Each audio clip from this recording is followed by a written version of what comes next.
Dans cette vidéo je vous décris les événements fascinants qui ont façonné notre histoire. L'âge de pierre.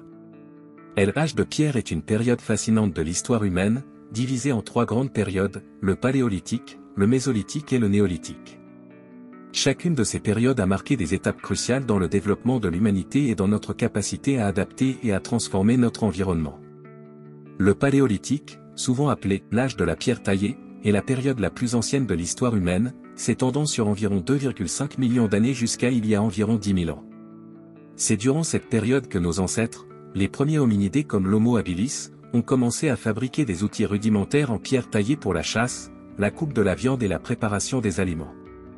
Ils étaient des chasseurs-cueilleurs nomades, dépendant des ressources disponibles dans leur environnement pour leur survie. Le mésolithique, ou âge moyen de la pierre, a vu une transition vers des outils plus spécialisés et une adaptation aux changements climatiques et environnementaux qui ont eu lieu à la fin de la dernière période glaciaire.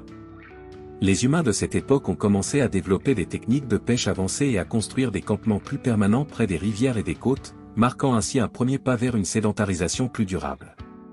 Le néolithique, ou âge de la pierre polie, est peut-être l'une des périodes les plus révolutionnaires de l'histoire humaine. Vers 10 000 avant notre ère, les premières communautés agricoles ont émergé dans plusieurs régions du monde, marquant la transition de la chasse et de la cueillette à l'agriculture et à l'élevage. Cette révolution néolithique a permis aux humains de cultiver des cultures comme le blé, l'orge et le millet, de domestiquer des animaux comme les moutons, les chèvres et les bovins, et de construire des villages permanents avec des structures en terre et en pierre. L'âge du bronze. L'âge du bronze a succédé à l'âge de pierre, vers 3300 avant notre ère, marquant une nouvelle ère dans l'histoire humaine grâce à l'avènement de la métallurgie. Les premières civilisations à maîtriser la fonte et le moulage du bronze, un alliage de cuivre et d'étain, ont connu une explosion de créativité et de progrès technologiques. En Égypte, en Mésopotamie, en Chine et dans d'autres régions du monde, le bronze a été utilisé pour fabriquer des outils agricoles plus efficaces, des armes redoutables comme les épées et les lances, ainsi que des objets rituels et des ornements pour les élites. L'âge du bronze a également été marqué par des avancées significatives dans l'architecture et l'ingénierie, avec la construction de grands monuments comme les pyramides d'Égypte, les ziggourats de Mésopotamie et les tombes royales en Europe.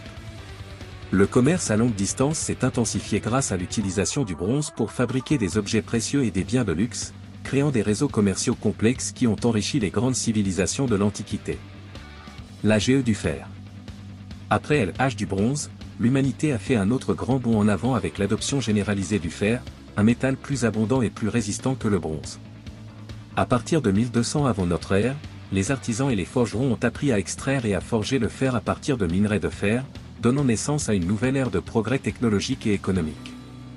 Le fer a été utilisé pour fabriquer des outils agricoles plus durables, des armes plus tranchantes et plus robustes, et des instruments de travail comme les charrues et les tondeuses à grains, qui ont amélioré la productivité agricole et encouragé l'expansion des civilisations. L'âge du fer a également été une période de grande migration et de transformation culturelle, avec l'émergence de nouveaux royaumes et empires dans tout le monde antique. Les grandes civilisations de la Méditerranée orientale, comme les Grecs, les Romains, les Perses et les Carthaginois, ont prospéré grâce à leur maîtrise du fer et à leur capacité à forger des alliances commerciales et militaires à travers de vastes réseaux commerciaux et diplomatiques. Antiquité classique. L'Antiquité classique est souvent considérée comme l'apogée de la civilisation humaine, avec l'émergence de grandes civilisations comme la Grèce et Rome. Durant cette période, qui s'étend approximativement de 800 avant notre ère à 500 après notre ère, les sociétés anciennes ont réalisé des avancées spectaculaires dans les domaines de l'art, de la philosophie, de la politique, de la science et de l'architecture. Les philosophes grecs comme Socrate, Platon et Aristote ont posé les bases de la pensée occidentale moderne, tandis que les Romains ont établi un vaste empire qui s'étendait de l'Atlantique à l'Asie, avec une administration efficace et un système de droit codifié. L'Antiquité classique a également été une période de grande réalisation architecturale et artistique, avec la construction de temples majestueux, de théâtres et d'amphithéâtres, ainsi que des sculptures et des peintures qui sont encore admirées aujourd'hui. Les avancées dans les techniques de construction, comme l'utilisation de l'arc et de la voûte, ont permis aux architectes et aux ingénieurs de créer des structures monumentales qui ont survécu à des milliers d'années. Moyen GE. Le moyen GE, qui s'étend approximativement de 500 à 1500 après notre ère, a été une période de transition et de transformation en Europe et dans le monde. Après la chute de l'Empire romain d'Occident au 5e siècle, l'Europe occidentale a connu une période de déclin économique, politique et culturel souvent appelée les GES sombres. Cependant, cette période a également été marquée par l'émergence du christianisme comme force unificatrice et par la montée de nouveaux royaumes et empires, comme l'Empire carolingien sous Charlemagne. Le Moyen Âge a vu l'émergence du féodalisme, un système socio-économique basé sur les relations féodales entre seigneurs et vassaux, avec des terres échangées contre des services militaires et des obligations. La société médiévale était hiérarchisée, avec une petite élite de nobles et de seigneurs féodaux contrôlant les terres et les ressources, tandis que la grande majorité de la population paysanne vivait dans des conditions de travail dur et de pauvreté. La religion chrétienne a joué un rôle central dans la vie médiévale, avec l'Église catholique romaine comme institution dominante, influençant non seulement la vie spirituelle mais aussi la politique, l'éducation et la culture. Les cathédrales gothiques, avec leurs flèches élancées et leurs vitraux colorés, sont devenus des symboles de la puissance et de la piété médiévale, tandis que les ordres monastiques comme les bénédictins et les cisterciens ont contribué à préserver et à transmettre les connaissances anciennes. Époque moderne. L'époque moderne a été une période de transformation et de révolution dans tous les domaines de la vie humaine, marquant la transition de l'Europe médiévale à l'ère moderne. Cette période, qui s'étend approximativement de 1500 à 1800 après notre ère, a été marquée par des avancées spectaculaires dans les domaines de la science, de l'exploration, de l'art, de la philosophie et de la politique.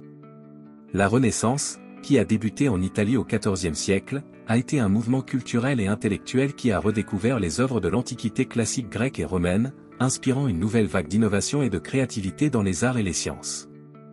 Des figures comme Léonard de Vinci, Michel-Ange, Galilée et Copernic ont repoussé les frontières de la connaissance humaine, explorant de nouveaux domaines de la science, de l'astronomie, de la physique et de la médecine.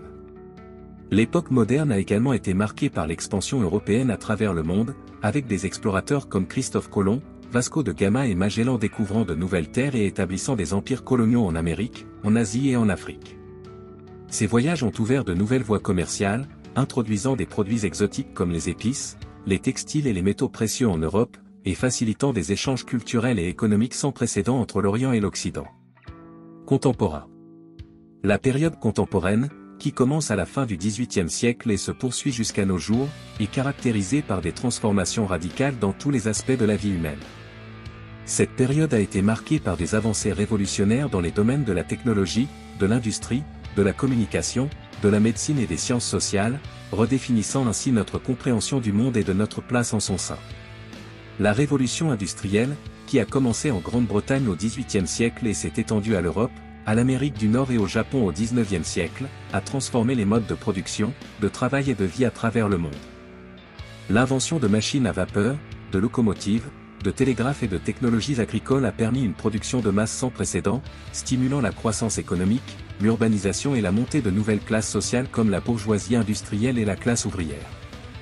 Les guerres mondiales du XXe siècle, qui ont engagé des nations du monde entier dans des conflits militaires dévastateurs, ont marqué un tournant dans l'histoire humaine, avec des conséquences sociales, politiques et économiques durables. La Première Guerre mondiale, 1914 à 1918, a été suivie de la Seconde Guerre mondiale, 1939 à 1945, qui a vu l'émergence de régimes totalitaires, le génocide et la destruction massive de vies humaines et de biens matériels à une échelle sans précédent. Après la Seconde Guerre mondiale, le monde a connu une période de restructuration économique, politique et sociale, avec la montée des superpuissances mondiales, la guerre froide entre les États-Unis et l'Union soviétique, et la décolonisation des anciennes colonies européennes en Afrique et en Asie. La période contemporaine a également été marquée par des avancées extraordinaires dans les domaines de la technologie numérique, de l'intelligence artificielle, de l'exploration spatiale, de la médecine et des sciences biologiques, promettant un avenir encore plus interconnecté et technologiquement avancé pour l'humanité.